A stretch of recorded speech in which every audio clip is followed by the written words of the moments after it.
किसी समय एक गांव में देवकन नाम का एक माली रहता था और राजा के शाही बगीचे में काम करता था और वो बहुत गरीब था।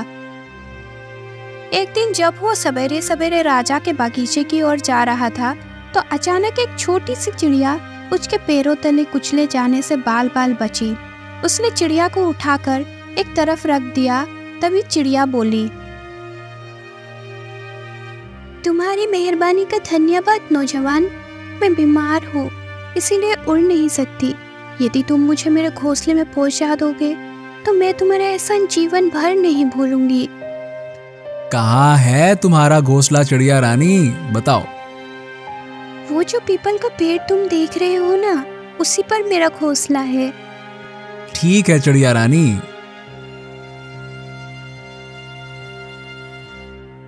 देवकन ने चिड़िया को उसके घोंसले में रख दिया।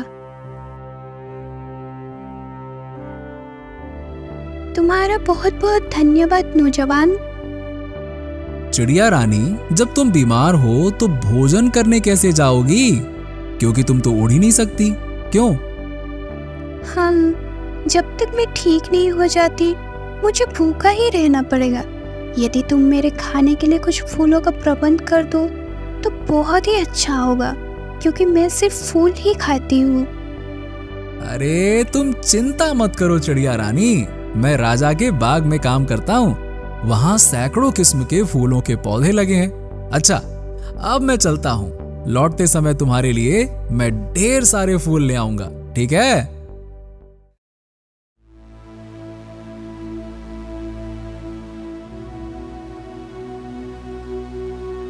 देवकन राजमहल की ओर चल पड़ा। वहां पहुंचकर देवकन सारा दिन बगीचे में काम करता रहा। घर लौटते समय जब उसने कुछ फूल तोड़कर अपने जेब में रखे तो उसे प्रमुख माली प्रभुदास ने देख लिया और वो बोला, ओ, क्या ये फूल तुम चोरी करके कहाँ ले जा रहे हो? जानते हो शाही फूलों को चोरी करने की सजा क्या है?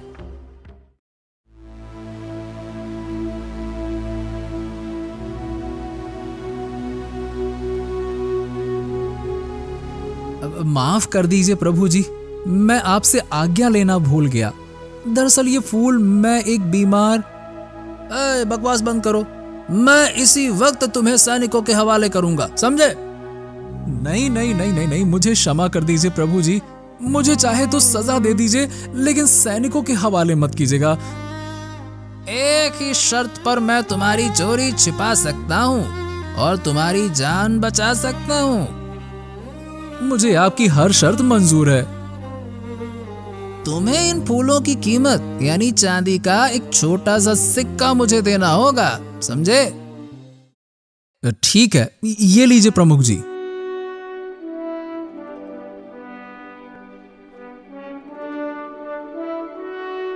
लेकिन एक बात हमेशा ध्यान रखना कि तुम्हें इस बात का जिक्र किसी के सामने नहीं करना है, ठीक है? और जब जब फूल लोगे मेरी दक्षिणा देते रहोगे, ठीक है ना? ठीक है प्रमुख जी।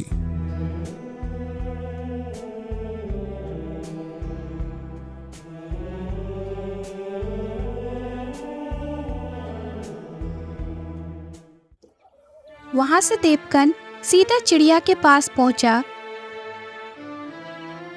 ये लो चिड़िया रानी अपना आहार, अच्छे से खाओ।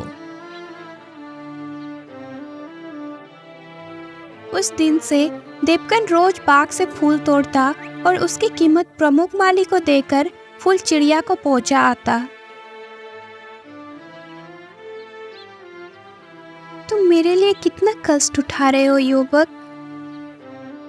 ऐसी कोई बात नहीं है चिड़िया रानी, तुम्हारी मदद करके मुझे खुशी मिलती है। तुम जल्दी से मस्त हो जाओ, अच्छी हो जाओ, ठीक है? चलो, अच्छा अब मैं चलता हूँ, है ना?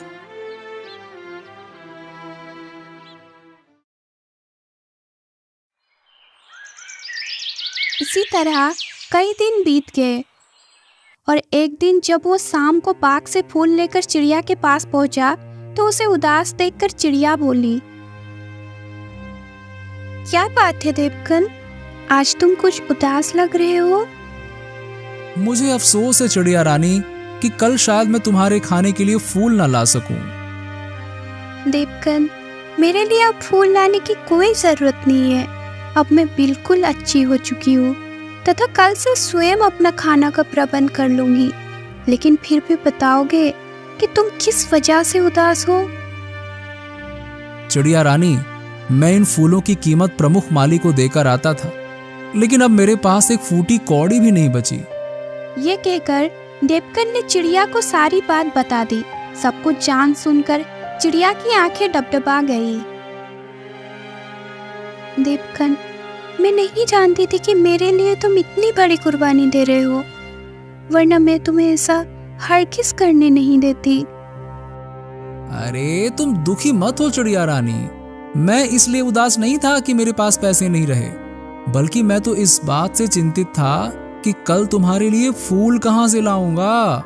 लेकिन अब तुम्हें स्वस्थ जानकर मेरी सारी चिंताएं दूर हो गई हैं। चलो, अच्छा अब मैं चलता हूँ, ठीक है? ठीक है, जाओ, लेकिन मुझसे रोज मिलना ना भूलना। ठीक है चिड़िया रानी।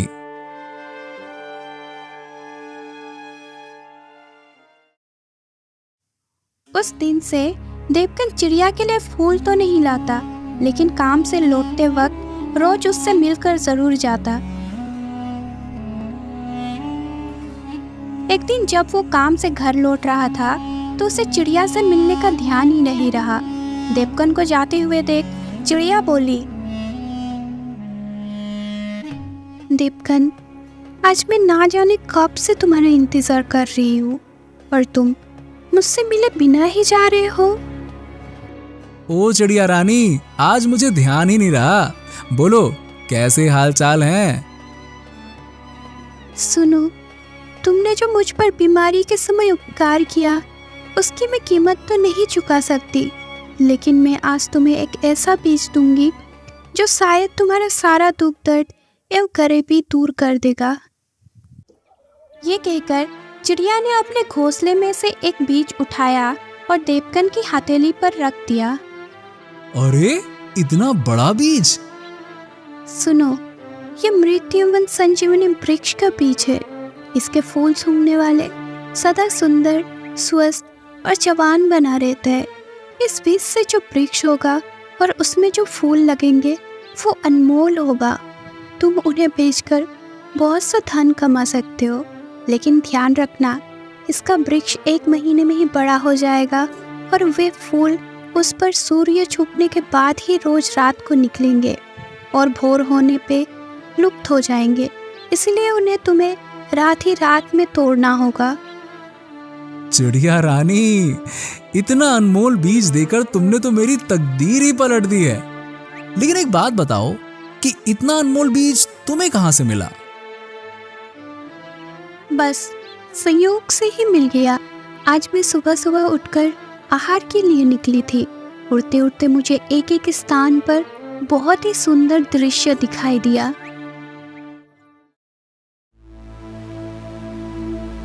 ओह परिया, मुझे नीचे चलकर उनकी टाल लेनी चाहिए। हो सकता है उनकी बातचीत से मुझे कोई ऐसा उपाय सूझ जाए जिससे मैं देवकन की गरीबी दूर करने में उसकी मदद कर सकूं। ये सोचकर मैं नीचे उतरी और एक पेड़ पर बैठकर उनकी बातें सुनने लगी। सखी, आज बहुत समय बाद सैर सपाटा करने में बहुत आनंद आया है। मैं तो अब यहाँ रोज आया करूँगी। मैं भी। जब हमने रोज ही यहाँ आना है तो क्यों ना यहाँ मृत्युवन संजीवनी वृक्ष लगा दे, ताकि सैर सपाटा के पश्चात उसके फूलों की महक ले सके और सदा सदा के लिए स्वस्थ वो जवान रह सके। हाँ हाँ, तुम ठीक कहती हो। यहाँ दूर दूर तक कोई इंसान नजर नहीं आता है, अतः वो वृक्ष भी सुरक्षित रहेगा।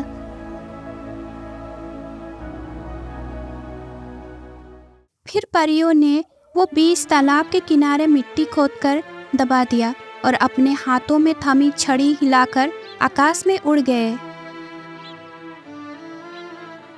उनके वहां से जाने के बाद मैंने वो गड्ढा खोदा और उस बीज को लेकर अपने घोंसले में आ गई और मैं कब से तुम्हारा आने का इंतजार कर रही थी।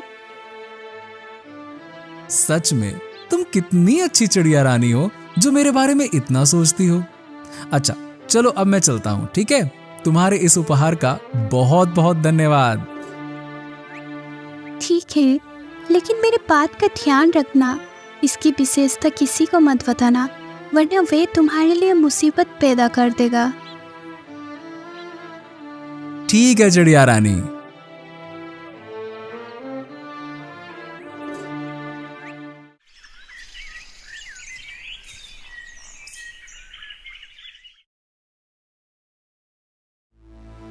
चिड़िया रानी ने ये अनमोल बीज तो दिया है, लेकिन इसे गाड़ूंगा कहाँ? यदि इसे घर के बाहर गाड़ता हूँ तो वृक्ष के बड़े होते ही और फूलों के लगते ही लोगों को तो इसकी विशेषता पता चल जाएगी और वो सारे फूल तोड़ लेंगे। और अपने घर के अलावा मेरे पास ऐसी कोई और सुरक्षित जगह भी तो नहीं है जहां मैं उस पेड़ को लोगों की निगाहों से बचाकर रख सकूं। फिर उस बीज को लगाऊं कहाँ?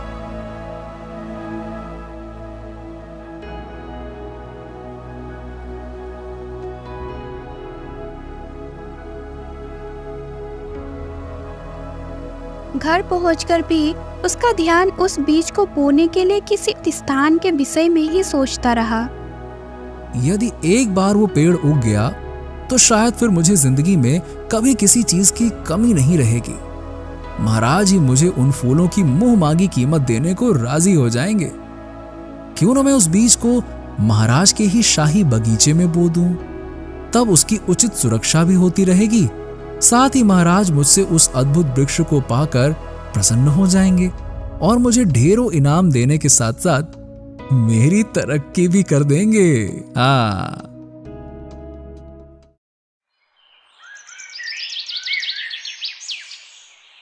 अगले दिन वो रोज की ही तरह शाही बाग में पहुंचा और एक स्थान देखकर बीज बोने के लिए गड्ढा खोदने लगा। उसे गड्ढा खोदते हुए प्रमुख माली ने देख लिया और वो कहने लगा, ए मूर्ख, तू यहाँ क्या कर रहा है? प्रमुख जी, मैं यहाँ एक अजीबोगरीब फूलों का वृक्ष का बीज बो रहा हूँ। फिर देवकन ने प्रमुख माली प्रभुदास को उस बीज और उसके निकलने वाले वृक्ष या फूलों की सारी विशेषता बता दी। सब कुछ सुनकर प्रमुख माली की आंखों में लालच की गहरी चमक उभर आई। अगर इसकी बात सच है तो वास्तव में ये बीज अनमोल है। इससे तो मैं महाराज से लाखों मोहरे कमा सकता हूँ। क्यों ना एक माह में इसका परिणाम देख तो लूं पहले। प्रमुख जी, कृपया मुझे इसे बोने की इजाजत तो दीजिए। वृक्ष के उगने पर फूलों से जो आमदनी होगी उसमें आधा हिस्सा मैं आपको भी दूंगा। हाँ ठीक है, तुम इसे बो सकते हो। अच्छा देवकांत, ये बताओ कि ये अद्भुत बीज तुम्हें मिला कहाँ से? प्रमुख जी, मुझे एक चिड़िया ने दिया है। फिर देवकन ने उसे चिड़िया के मिलने से लेकर बीज के मिलने तक की कहानी बता दी। बीज बोने के बाद देवकन दूसरे कामों में जुट गया और प्रमुख माली भी अपने काम में जुट गया। लेकिन उस दिन से प्रमुख माली उससे बहुत अच्छे ढंग से पेश आने लगा और उसकी मदद भी करने लगा।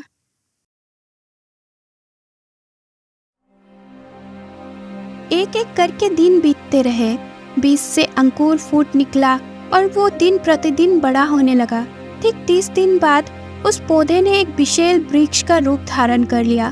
देवकन और प्रमुख माली दिन भर अपने अपने काम में जुटे रहे। फिर जैसे ही सूरज डूबा, राजमहल और आसपास का वातावरण अद्भुत सुगंध से महक उठा।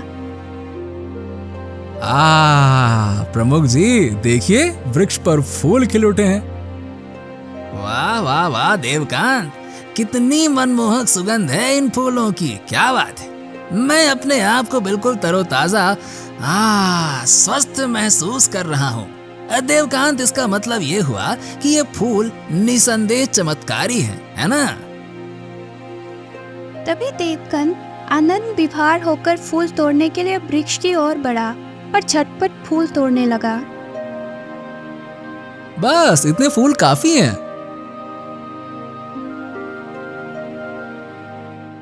सिपाहियों, गिरफ्तार कर लो इस चोर को। आज ये चोर रंगे हाथों पकड़ा गया। मैं पकड़ो इसको। हाँ नहीं, मैंने चोरी नहीं की है। सैनिकों ने तुरंत देवकन के पास पहुंचा। आज मुझे विश्वास हो गया कि आज से पहले भी जो फूल चोरी होते रहे हैं वो भी इसी ने चुराए हैं। नहीं, छोड़ दो मुझे, मैंने कोई चोरी नहीं की है। ये वृक्ष मेरा है, इसके फूलों का मैं हकदार हूँ। हाँ, पहले जो फूल मैंने बाग से तोड़े थे वो प्रमुख जी की इजाजत लेकर तोड़े थे और उनकी कीमत भी मैंने इनको दी है। पूछो इनसे। चुप कर मूर्ख। एक तो चोरी करता है, ऊपर से सच्चा बनता है। महाराज के बाग में उगे हुए वृक्ष को अपना बताता है। बड़ा आया। जब सैनिकों ने देवकन को मार मार कर अधमरा सा कर दिया तो प्रमुख माली उसके प्रति सहानुभूति जताते हुए बोला, बस रहने दीजिए सैनिक जी। बहुत खातिरदारी हो गई इसकी। अब इसे छोड़ दीजिए। असहाय देवकन सब कुछ जानते समझते हुए भी अपने दुर्भाग्य पर आंसू बहाते हुए अपने घर की ओर चल दिया। देवकन और सैनिकों के जाने के बाद प्रभुदास जमीन पर बिखरे उन फूलों को एकत्रित करने लगा जो देवकन ने वृक्ष से तोड़े थे। इन फूलों का गुलदस्ता बनाकर मैं महाराज को पेश करूंगा और ढेर सारा इनाम पाऊंगा। इधर देवकन सीधा चिड़िया रानी के पास पहुंचा और रोते रोते उसे सारा किस्सा कह सुनाया। ओह, ये तो बड़ा ही बुरा हुआ देवकन। मैंने तो पहले ही तुम्हें मना किया था कि इस विषय में किसी को कुछ मत बताना। सच कहता हूँ चिड़िया रानी, मुझसे वास्तव में बहुत बड़ी भूल हो गई जो मैंने प्रमुख माली पर विश्वास किया। खीर, तुम दुखी मत हो। अब तुम घर जाओ। मैं जल्दी ही कोई ऐसा उपाय करूंगी कि तुम्हें भूखा न मरना पड़े। ठीक है चिड़िया रानी। और चिड़िया से विदा लेकर देवकन उदास सा अपना घर लौट गया। इधर प्रमुख माली प्रभुदास ने जैसे ही चमत्कारी फूलों का एक गुलदस्ता तैयार किया, राजमहल का एक कर्मचारी उनके पास आ पहुंचा और बोला, प्रभुदास जी, महाराज ने तुम्हें याद किया है। ओह, मैं तो स्वयं ही उनसे मिलने आ रहा था। चलो चलते हैं।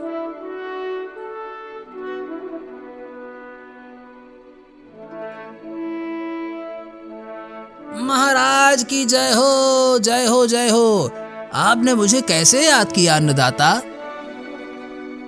प्रभुदास, मैंने तुम्हें यह जानने के लिए बुलाया है कि आज शाही बगीचे की ओर से इतनी प्यारी सुगंध किन फूलों से आ रही है। इस सुगंध ने हमें मदमस्त कर दिया है। वाह, हमारा रोम रोम पुलकित हो उठा है। हमें ऐसा महसूस हो रहा है जैसे हमारी उम्र 10 साल कम हो गई है, जैसे हम अधेड़ अवस्था से जवानी में लौट आए। क्या है ये? महाराज, ये अनोखा चमत्कार इन अनमोल फूलों का है। इन फूलों के गुलदस्ते को मैं स्वयं ही आपको भेंट करने आ रहा था। अच्छा, लाओ, दो तो सही। गुलदस्ता लेकर राजा ने उसे जैसे ही सूंघा, उसका रोम रोम झूम उठा। वाह, हाँ, तबीयत प्रसन्न हो गई। बिल्कुल वैसी ही सुगंध है। प्रभुदास, ये किस पेड़ के फूल हैं और इनका नाम क्या है?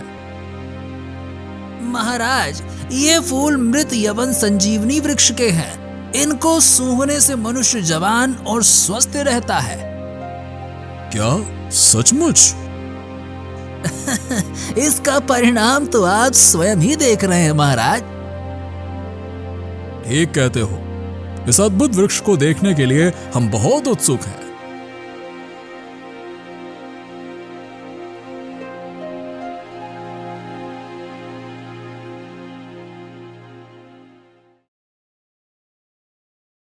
निसंदेह जितने फूल सुंदर हैं, उतना ही वृक्ष भी सुंदर है। महाराज, मैंने कई वर्षों की कड़ी मेहनत के पश्चात इसे उगाया है। इसके फूल केवल रात में ही खिलते हैं और भोर होते होते लुप्त हो जाते हैं। प्रभुदास, तुम्हें इस अद्भुत वृक्ष का बीज कहां से मिला? इसकी विशेषता देखते हुए तो मुझे ऐसा लगता है कि जैसे ऐसे वृक्ष कम से कम धरती पर तो नहीं उगते। महाराज, इस वृक्ष का बीज मुझे एक परी ने दिया था, जिसकी मैंने किसी समय बहुत मदद की थी। फिर प्रभुदास ने राजा को एक मनगढ़ंत कहानी सुना दी। कहानी सुनकर राजा उससे बहुत प्रभावित हुआ और कहने लगा, मुझे नहीं मालूम था प्रभुदास कि मेरे राज्य में तुम जैसे योग्य, नेक और दयालु व्यक्ति भी हैं, जो तन मन धन से हमारी सेवा में जुटे हुए हैं। खुश हुए हम तुम्हारी वफादारी, ईमानदारी और कर्तव्य निष्ठा से बहुत प्रसन्न हुए प्रभुदास। अतः इनाम स्वरूप यह स्वर्ण मुद्राएं रख लो। कल सुबह दरबार में उपस्थित होना, हम तुम्हें 1000 स्वर्ण मुद्राएं और दिलवाएंगे, जो वृक्ष के ऊपर आए खर्च की बाबत होगी। महाराज की हमेशा जय जयकार होती रहे। आप महान हैं महाराज, महान हैं। आप दयालु हैं। आपको ईश्वर सदा संपन्न रखे।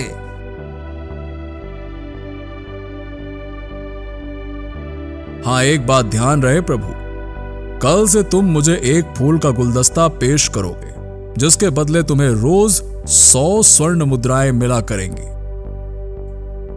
जैसी आपकी आज्ञा महाराज।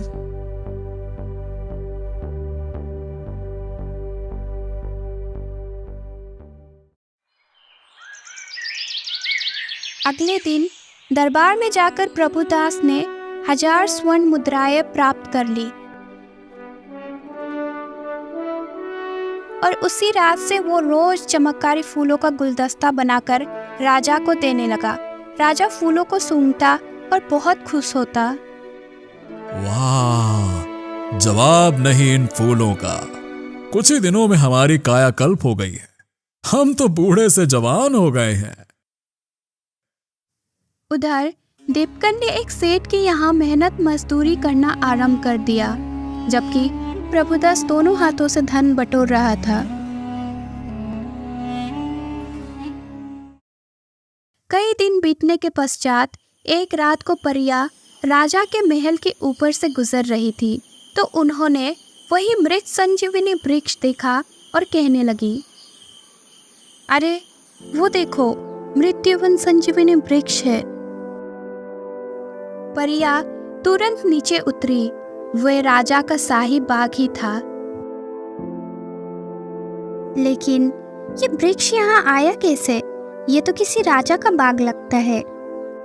हाँ, लगता है ये वृक्ष उसी बीज से उगा है, जिसे हमने 1 माह और कुछ हफ्ते पहले तालाब के किनारे गाड़ा था और जो अगले ही दिन आश्चर्यजनक तरीके से गायब हो गया था। इसका मतलब ये हुआ कि उस समय हमारे आसपास कोई मनुष्य था, जिसने ना केवल हमारी बातचीत सुन ली होगी, बल्कि हमारे जाने के बाद उसने उस बीज को भी निकाल लिया होगा। तब तो हमें उस चोर को सजा देनी चाहिए, लेकिन चोर का पता कैसे चलेगा? उसका पता लगाना कोई ज्यादा मुश्किल नहीं है। जिसे इस पेड़ की विशेषता मालूम है, वो जरूर रात को फूल तोड़ने यहाँ आता होगा।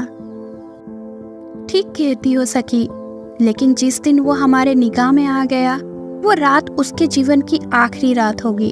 आओ, अब हम इन फूलों का आनंद लें।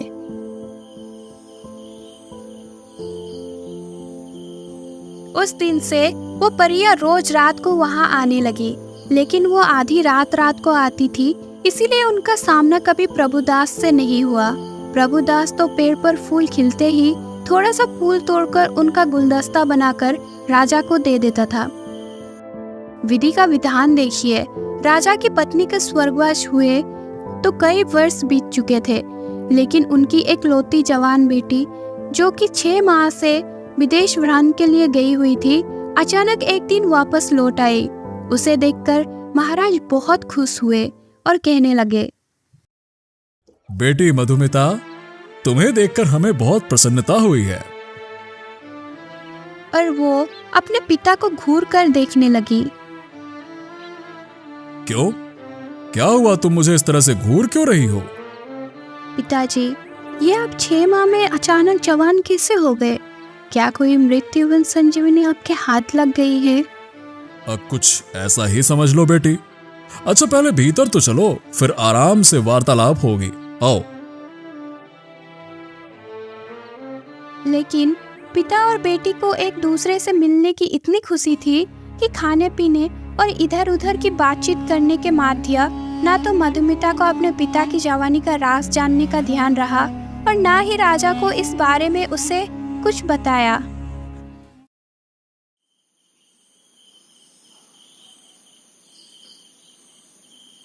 बेटी बहुत रात हो गई है, तुम जाकर सो जाओ। बहुत अच्छा पिताजी, मुझे भी बड़ा जोरों का नींद आ रही है। लेकिन मधुमिता अपने शयन कक्ष में जाकर जैसे ही बिस्तर पर लेटी, उसे फूलों की सुगंध आने लगी। मधुमिता उसी समय महल से निकलकर शाही बाग में पहुंच गई और परिया भी उसी समय उड़ती हुई शाही बाग के ऊपर पहुंची और राजकुमारी को देखकर कहने लगी, अरे अरे वो देखो, शाही बाग में कोई लड़की मृत्युवन संजीवनी वृक्ष के फूल तोड़ रही है। जरूर ये वही चोरनी है जिसने हमारे चमत्कारी बीज चुराया था। आओ चलकर इससे मजा चखाए। और इससे पहले कि राजकुमारी खतरे को भाप पाती, परियों ने अपने जादू से राजकुमारी को पत्थर की मूर्ति बना दी। अब इसे हमारे सिवाय और कोई जिंदा नहीं कर पाएगा। इसकी यही सजा थी, इसे तो सजा मिल गई।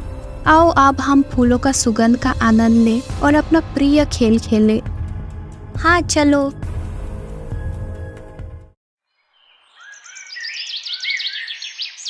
अगले दिन भोर होने के साथ ही पूरे महल में हंगामा मच गया। गजब हो गया महाराज, गजब हो गया।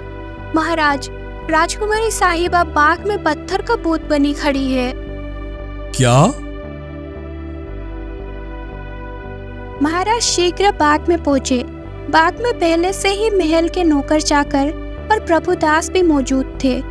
अपनी बेटी को पत्थर की मूर्ति बना देख राजा कुछ देर तक आंसू बहाते रहे और विलाप करते रहे, लेकिन फिर क्रोधित होकर बोले, प्रभुदास, इस पेड़ को तुमने ही उगाया था। तुम ही बता सकते हो कि राजकुमारी फूल तोड़ते हुए पत्थर कैसे हो गईं। जल्दी जवाब दो, वरना मैं तुम्हारी गर्दन धड़ से अलग कर दूंगा। बोलो। मुझे नहीं मालूम महाराज, मेरी जान बख्श दीजिए, मुझे नहीं पता। इस पेड़ को तुमने ही उगाया है और इसका जादू भी तुम जानते होगे। जल्दी बताओ, हमारी बेटी पत्थर कैसे बनी? अब प्रभुदास को सच्चाई बताने में ही अपना भलाई नजर आया, तो वो कहने लगा, महाराज, मैंने धन के लालच में आकर आपसे झूठ कहा था कि इस अद्भुत पेड़ को मैंने उगाया है। वास्तव में इस पेड़ को उगाने वाला देवकांत है, जिसे मैंने यहाँ से भगा दिया था। क्या? हाँ महाराज, मैं सच कह रहा हूँ। इस वृक्ष को उसी ने 1.5-2 माह पहले उगाया था, लेकिन इस वृक्ष के फूलों की विशेषता जानकर मेरी नीयत डोल गई और मैंने उसे यहाँ से भगाकर इस पर अपना अधिकार जमा लिया। फिर प्रभुदास ने राजा को सारी बात बता दी। असलियत जानकर राजा का चेहरा क्रोध से टमटमा उठा। दुष्ट, कमीने, धोखेबाज! तुमने न केवल देवकान से धोखा किया, बल्कि हमसे भी झूठ बोलकर ढेर सारा धन हड़पा। तुझे तो मैं देवकान से भी कठोर सजा दूंगा। मुझे क्षमा कर दीजिए महाराज, क्षमा कर दीजिए। नहीं लालची, तुम्हें तुम्हारे किए का दंड अवश्य मिलेगा। सैनिकों, ले जाओ इस दुष्ट को और जीवन भर के लिए काल कोठरी में डाल दो और देवकांत को जल्द से जल्द मेरे सामने हाजिर किया जाए।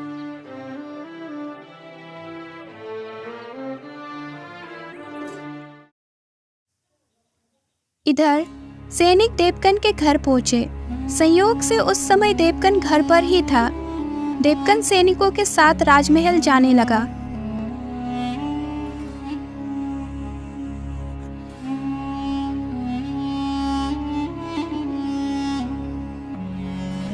रास्ते में उसे चिड़िया रानी ने देख लिया और वो सोचने लगी, अरे ये राजा के सैनिक देवकन को क्यों ले जा रहे हैं?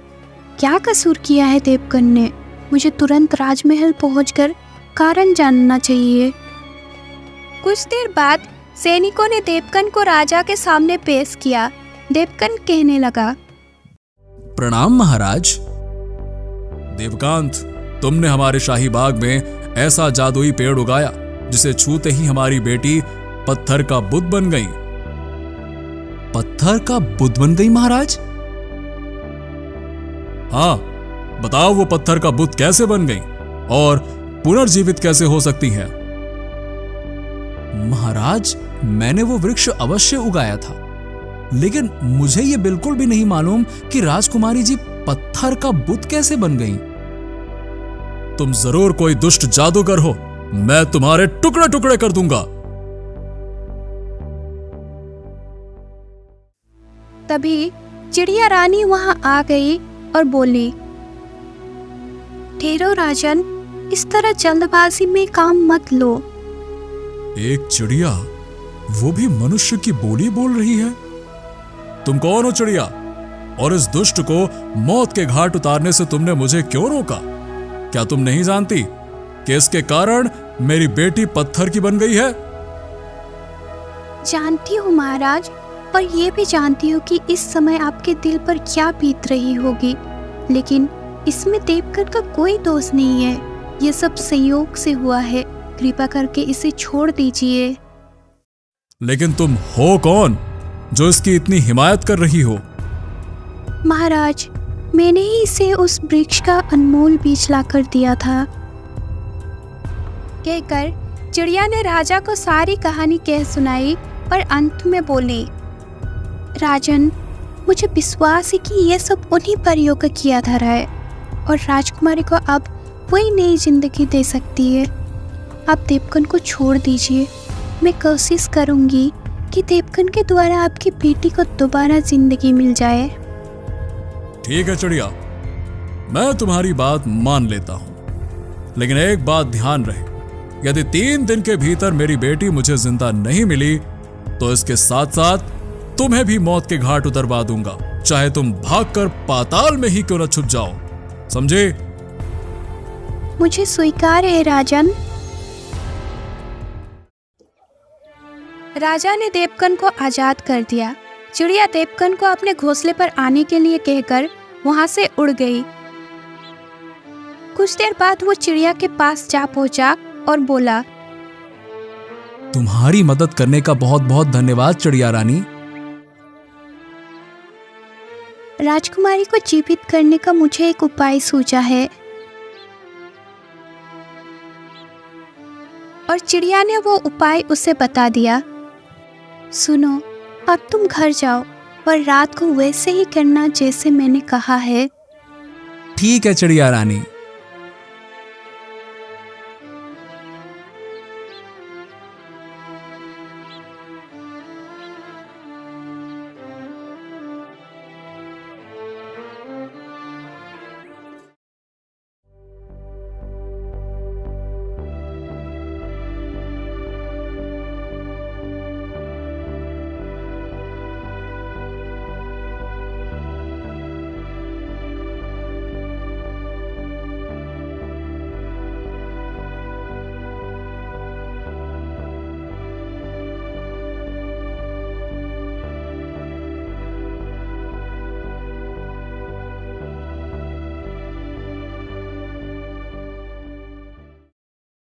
अरे सखिया, वो देखो, उस दुष्ट आदमी ने हमारी जादू छड़िया अपने कब्जे में कर ली है। ए, कौन हो तुम? लाओ हमारी छड़िया हमें वापस करो। परियों, मैं इस शर्त पर ही आपको चिड़िया वापस कर सकता हूँ कि आप राजकुमारी को पुनर्जिंदा कर दोगे। नहीं नहीं, हम इस चोरनी को हरगिज जिंदा नहीं करेंगे। आप लोगों को भ्रम हुआ है परी देवियों। चोर राजकुमारी जी नहीं, चोर तो मैं हूँ। और फिर देवकन ने उन्हें अपने साथ हुए सारी कहानी कह सुनाई। देवकन की दर्द भरी कहानी सुनकर सभी परियों का हृदय उसके प्रति सहानुभूति से भर उठा और वो कहने लगी, ठीक है देवकन, तुम्हें जो कष्ट मिला उसके बदले हम राजकुमारी को पुनर्जीवित कर देंगे, लेकिन इसके साथ ही ये वृक्ष हम अपने साथ ले जाएंगे। नहीं नहीं नहीं, ये नहीं हो सकता। यदि आप लोग ये अपने साथ ले गईं, तो मुझ गरीब की जीविका कैसे चलेगी? उसके लिए तुम चिंता ना करो, हम तुम्हें राजा के महल से भी बड़ा और सुंदर महल देंगे तथा इतना धन देंगे कि तुम्हें कभी कुछ करने की जरूरत नहीं पड़ेगी। तुम किसी राजा से कम नहीं रह जाओगे। यदि ऐसी बात है तो मुझे कोई ऐतराज नहीं है। तुम अपना वृक्ष अपने साथ ले जा सकती हो। तो लाओ, हमारी छड़ियाँ हमें वापस करो। देवकन ने उनकी छड़ियाँ उन्हें वापस कर दी। तब एक परी ने अपनी छड़ी राजकुमारी के पूत में घुमाया। राजकुमारी तुरंत जीवित हो उठी और कहने लगी, ये मुझे क्या हो गया था? आप लोग कौन हो? हम सब परियां हैं राजकुमारी, लेकिन तुम्हें देवकन का एहसान मानना चाहिए। इन्हीं के वजह से तुम्हें नया जीवन मिला है। राजकुमारी को सारी बात मालूम हुई तो उसका हृदय देवकन के प्रति प्रगाढ़ प्रेम से भर उठा। अच्छा देवकन, अब हम चलते हैं। अपने घर पहुंचने पर तुम्हें तुम्हारा महल और उसमें रखा अपार धन तुम्हें मिल जाएगा। बहुत अच्छा नेक परियों। और सभी परियां उस मृत संजीवनी वृक्ष को अपने साथ लेकर उड़ने लगी। तब की भोर का उजाला चारों ओर फैलने लगी थी। आइए राजकुमारी जी, मैं आपको आपके पिताजी के पास ले चलता हूँ। आपको सही सलामत देखकर वो बहुत प्रसन्न होंगे। चलिए।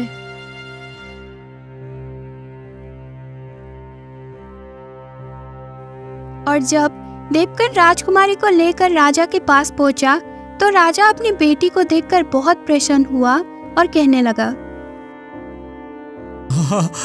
तुम पुनर्जीवित कैसे हो गई बेटी? पिताजी, ये सब इन्हीं की मेहरबानी से हुआ है। कहकर राजकुमारी ने सारी बात बता दी। राजा ने प्रसन्न होकर एक दिन अपनी बेटी का विवाह देवकन से कर दिया और देवकन राजकुमारी के साथ परियों द्वारा दिए गए अपने महल में आनंद पूर्वक रहने लगा। वो चिड़िया रानी से रोज मिलता और उसकी खैर खबर लेते रहता था।